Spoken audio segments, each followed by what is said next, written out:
ಆನಂದಾಶ್ರಮ ಗುರುಸ್ತುತಿ ಅಂತ ಹೇಳ್ತಾರೆ. ಶಿರದಲ್ಲಿ ಕರವಿಟ್ಟು ಹೇಳಿದ ಗುಹ್ಯ ಮಂತ್ರ, ಪರಮಗುರು ದಯಾಳ ತೋರಿದ ಬ್ರಹ್ಮಸೂತ್ರ, ಚರಾಚರವ ತುಂಬಿ ಪೂರ್ಣತಾನಾಗಿ ನಿಂತ ಸುಲಭದಿ ತಿಳುಕೊಳ್ಳು ಗುರು ನಿಜಾನಂದ ಬೋಧ. ಗುರು ಉಪಕಾರವನ್ನು ಹೇಗೆ ಮರೆಯಲಿ ನಾನಿನ್ನು, ಗುರು ಉಪಕಾರವನ್ನು ಹೇಗೆ ಮರೆಯಲಿ. ಶಿರದಲ್ಲಿ ಕರವನ್ನು ಇರಿಸಿದನಯ್ಯ, ತರುಣೋಪಾಯವ ತೋರಿದನಯ್ಯ, ಕರುಣೆಯೊಡನೆಗೆ ನೋಡಿದನಯ್ಯ, ಭವಭಯ ಹರಣವ ಮಾಡಿದನಯ್ಯ. ಗುರೂಪಕಾರವನ್ನು ಹೇಗೆ ಮರೆಯಲಿ ನಾನಿನ್ನು, ಗುರೂಪಕಾರವನ್ನು ಹೇಗೆ ಮರೆಯಲಿ. ಮನಸ್ಸಿನ ಮಲತ್ರಯ ಬಿಡಿಸಿದನಯ್ಯ, ಭಿನ್ನ ಪ್ರಪಂಚವ ಕೆಡಿಸಿದನಯ್ಯ, ಚಿನ್ಮಯ ನಿಜ ಪದ ಹಿಡಿಸಿದನಯ್ಯ, ತನ್ಮಯ ಕವಚವ ತೊಡಿಸಿದನಯ್ಯ. ಗುರೂಪಕಾರವನ್ನು ಹೇಗೆ ಮರೆಯಲಿ ನಾನಿನ್ನು, ಗುರೂಪಕಾರವನ್ನು ಹೇಗೆ ಮರೆಯಲಿ. ನಿಜಾನಂದ ಶ್ರೀ ಗುರುತಾನಯ್ಯ, ಜೀವ ಶಿವ ಪದಕ್ಕೆ ಮೀರಿದನಯ್ಯ, ಆ ನಿಜ ಸ್ವರೂಪದ ಘನ ಮಹಿಮೆಯನ್ನು ಪೊಗಳಲು ರಾಘವನಯ್ಯ. ಗುರೂಪಕಾರವನ್ನು ಹೇಗೆ ಮರೆಯಲಿ ನಾನಿನ್ನು, ಗುರೂಪಕಾರವನ್ನು ಹೇಗೆ ಮರೆಯಲಿ. ನೋಡೋ ನೋಡೋ ಘನ ಸುಖವಾ ವಿರಕ್ತನಾಗಿ ಅನುದಿನ ಸದ್ಭಕ್ತಿಯಿಂದ, ಮೆಚ್ಚದಿರೋ ಪುಸಿಯ ದೇಹಕ್ಕೆ ನೀ ಭ್ರಾಂತನಾಗಿ ತುಚ್ಛವಾಸನೆಯ ನೀಗಾಡೋ. ಬೆಚ್ಚಿ ಬೆದರದಿರೋ ಗುರು ನಿಜಾನಂದನಿ, ಎಚ್ಚರಿಸೋ ಸಚ್ಚಿದಾನಂದಾತ್ಮನ. ನೋಡೋ ನೋಡೋ ಘನ ಸುಖವಾ ವಿರಕ್ತನಾಗಿ ಅನುದಿನ ಸದ್ಭಕ್ತಿಯಿಂದ, ಶರಣರ ಸಂಗವ ಪಿಡಿದು ಅತಿ ಕರುಣದಿಂದ ತರುಣೋಪಾಯವ ಸಾಧಿಸೋ. ಜನ್ಮ ಮರಣದ ಭಯವು ಹರಿಸ್ಮರಣೆಯಿಂದ ಹರಣವಾಗದೆ ಉಳಿಯದೆ. ನೋಡೋ ನೋಡೋ ಘನ ಸುಖವಾ ವಿರಕ್ತನಾಗಿ ಅನುದಿನ ಸದ್ಭಕ್ತಿಯಿಂದ, ವೇದಶಾಸ್ತ್ರದ ಅರ್ಥದ ಸಿದ್ಧಾಂತವನ್ನು ಅನುದಿನ ನೀ ಬಿಡದೆ ಸಾಧಿಸೋ. ಭೇದವಾದಕ್ಕೆ ಸಿಲುಕದೆ ಅಭೇದ ಸುಖವ ರಾಘವ ಗರ್ಪಿಸಿ ತತ್ವದೇ. ನೋಡೋ ನೋಡೋ ಘನ ಸುಖವಾ ವಿರಕ್ತನಾಗಿ ಅನುದಿನ ಸದ್ಭಕ್ತಿಯಿಂದ, ಮನಸ್ಸಿನ ಕೊನೆಯಲ್ಲಿ ಚಿನ್ಮಯಾನಂದ ಜ್ಯೋತಿ, ತನು ಮನದೊಳಗೆಲ್ಲ ಹೊಳೆಯುತ್ತಾ ಪೂರ್ಣ ಕಾಂತಿ. ರವಿ ಶಶಿ ಪ್ರಭೆಗೆ ತಾನುಂಗಿತು ಬೆಳಕಿನಿಂದ ಸುಲಭದಿ ತಿಳುಕೊಳ್ಳು ಗುರು ನಿಜಾನಂದ ಬೋಧ.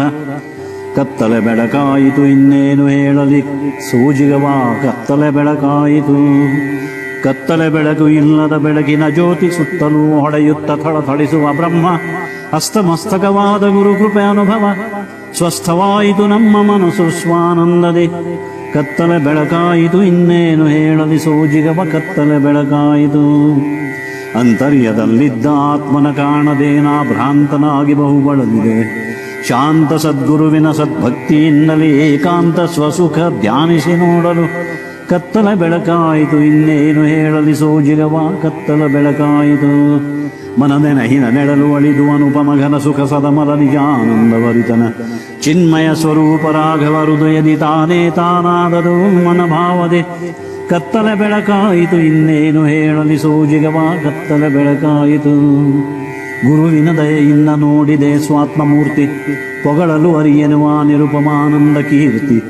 ಅರಿವು ಮರವುಗಳೆಲ್ಲ ಸಲ್ಲದು ಭಿನ್ನ ಭೇದ ಸುಲಭದಿ ತಿಳುಕೊಳ್ಳೋ ಗುರು ನಿಜಾನಂದ ಬೋಧ.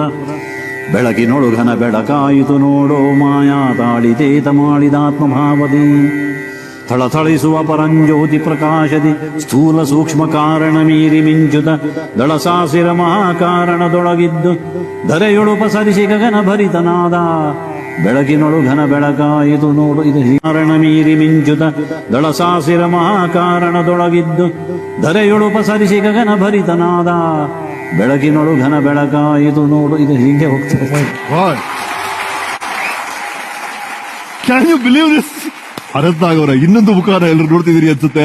ಇನ್ನೊಂದು ಭಗವದ್ಗೀತೆ ಶ್ಲೋಕಗಳನ್ನ ಸರ್ ಬಹಳ ಬಹಳ ಚೆನ್ನಾಗಿ ಹೇಳ್ತಾರೆ. ಈಗ ಪ್ರಸ್ತುತ ಈ ಜನಕ್ಕೆ ಈ ಒಂದು ಟೈಮ್ಗೆ ಬಹಳ ಸೂಕ್ತವಾದ ವಿಷಯ, ಬಹಳ ನಿಮ್ಗೆ ಇಷ್ಟವಾದ ವಿಷಯ ಏನೋ ಹಂಚ್ಕೋಬೇಕು ಅಂದ್ರೆ ಹೇಳಿ ಸರ್ ನನಗೆ. ಅದು 14ನೇ ಅಧ್ಯಾಯದಲ್ಲಿ ವಿಶೇಷವಾಗಿ ಗುಣತ್ರಯ ವಿಭಾಗ ಯೋಗ ಅಂತ ಹೇಳಿ ಅದನ್ನು ಬಣ್ಣಿಸ್ತಾನವನು. ಸರಿ.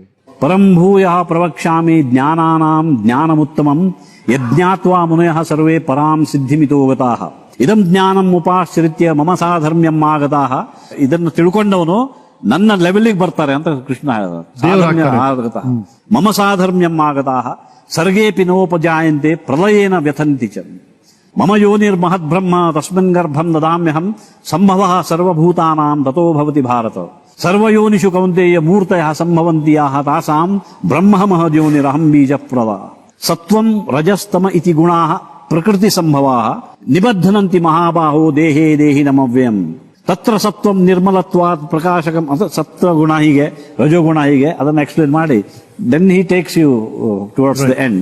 ಈ ತರ ಇದು ಹೇಳ್ಕೊಂಡು ನಿಮ್ಮಲ್ಲಿ ಪ್ರತಿಯೊಬ್ಬರಲ್ಲೂ ಇರುವ ಸತ್ವಗುಣವನ್ನ ಮೇಲಕ್ಕೆ ತರೋಕೆ ನೋಡಿ. ಅಂದ್ರೆ ಈ ನೆಗೆಟಿವಿಟಿ ಬೇಸಿಕಲಿ ಹೇಳೋದಂದ್ರೆ ನಿಮ್ಮ ನೆಗೆಟಿವಿಟಿ ತೆಗೆದುಹಾಕಿ ಪಾಸಿಟಿವಿಟಿಗೆ ಬನ್ನಿ ಅಂತ. ಈಗೇನು ಮಾಡರ್ನ್ ಸೈನ್ಸ್ ಅಲ್ಲಿ ಸಿಂಪಲ್ ಆಗಿ ಹೇಳೋಕ್ ಹೋಗ್ತಾರೆ, ಅದು ಅಷ್ಟು ಸುಲಭ ಇಲ್ಲ. Unless you understand why it is happening, yes, why by my there is negativity in me, yeah, what should I do to bring positivity all the time from me. ಅದಕ್ಕೆ ಅದರಲ್ಲಿ ಪರಿಹಾರ ಇದೆ. ಪರಿಹಾರ ಇದೆ. Wow, amazing. ನೀವು ಇಷ್ಟವರೆಗೆ ಎಷ್ಟೋ film ಮಾಡಿದೆ ಅಂತ ಹೇಳಿದ್ರಿ. ಹೌದು. ಯಾವ ಸಿನಿಮಾಗಳ ಡೈಲಾಗ್ ಹೇಳೋಕೆ ಹೇಳಿ ನಂಗೆ ಬರೋದಿಲ್ಲ.